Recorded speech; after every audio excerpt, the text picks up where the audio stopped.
Hey everybody, it's been a while since you've seen a video from us and wanted to let you know what's going on in our neck of the woods. You're going to learn about how I've been studying homiletics, preparing communion meditations, developing my own shorthand way of notes for sermons, and hear some about the Mikeville Christian Church youth group.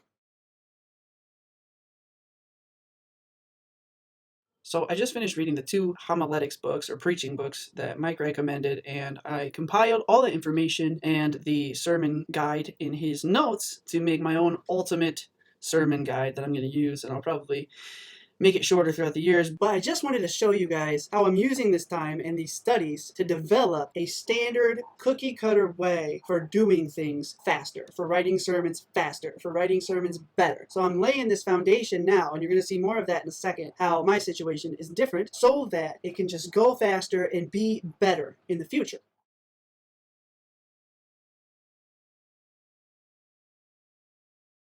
So, most of you know that I'm visually impaired, and one of the things that means is that I read slowly, and that's a problem for preaching because I basically have to have everything memorized, or I just read like really slow. So, here's an example of a short communion meditation manuscript. I'm working out my own way of turning all these notes into something that I can read on the fly.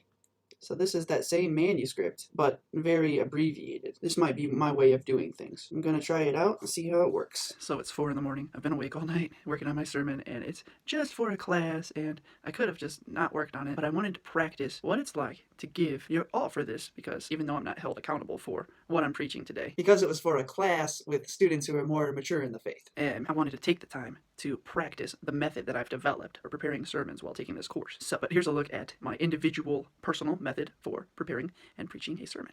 So my shorthand says, querer ganar estatus o producir nuestra seguridad o tener celos por lo que alguien gana por tener más sabiduría que nosotros son todos motivos personales.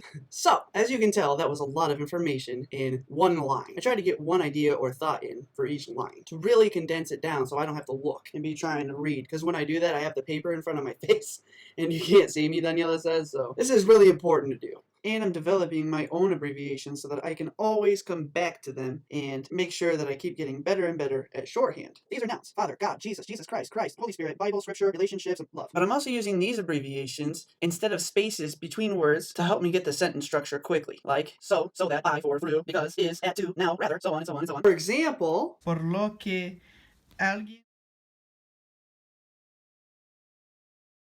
So the sermon I preached for the homiletics course in front of the professors and the students went pretty bad as far as actually delivering the message or preaching it, although I thought the content was pretty good.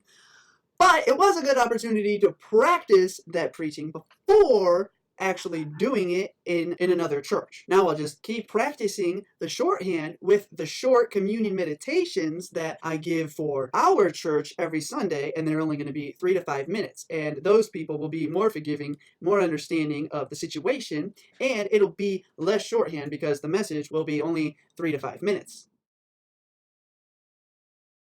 So as far as the English lessons go, you can tell that I have the flyer behind me, and everybody was like, wow, you should do English lessons, and I only tried 5,000 pesos, and you should do it. It's like everybody that wants to take guitar lessons in the United States, but they don't really want to take them. So I've had the promotion out for over a month now, and only had a few people ask. I've had a few lessons, but nothing's really come of it. One thing I could do is tourism, but you have to go to the high part of town, which is an hour and a half away for me, and nobody wants to tour in Chile because it's crazy. It's not that crazy yet, but I'll tell you more about that in a second. The other thing I could do is work at a hospital as an interpreter, which I like the most and was certified as an interpreter in Indiana, and that's great. But to work at a hospital where they need an English interpreter would be where the gringos are, which is not in this part of town, so you're looking at 3 hours commute each shift, and that really cuts into ministry and study. The other thing I could do is work as a professor or teacher of a university, but I would have to have everything typed out, and if I taught just like one class, but the students would have to do all their work typed, and I'm thinking I might have to be certified in English, and to do that here it's about $3,000. So here I am selling, not making as much money as I would like to, but making progress each day. The other thing I'm doing is letting people know that I make promotions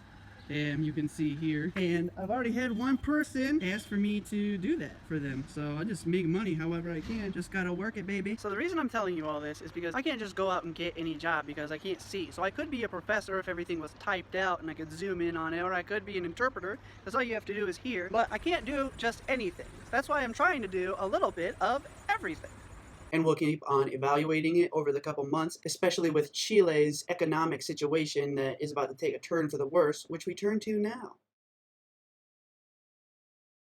So when I first got to Chile, the economy was thriving, things were going well, but over the past year or so, prices for fuel and electricity and public transportation and other things have been climbing, and there's been a couple political scandals. The president here was impeached as well. So, a couple months ago, we had some pretty big protests happen. Since then, there have been a few reforms made to the law. The minimum wage went up. They revoked the price hike for public transportation. Now, there's a vote for if we want a new constitution, and people are afraid that this is only the beginning. There has never been a change in constitution in Chile without there being a revolution as well. So people are afraid of that, and the value of the dollar is way high and the value of the peso is way low. And so we're expecting a hard time for the Chilean economy soon. Calling for a big march on New Year's Day. I don't know if it'll happen or not, but a lot of people are saying that they believe it's just the beginning. So that's the kind of mood of the people. So we'll keep you informed on that front as well.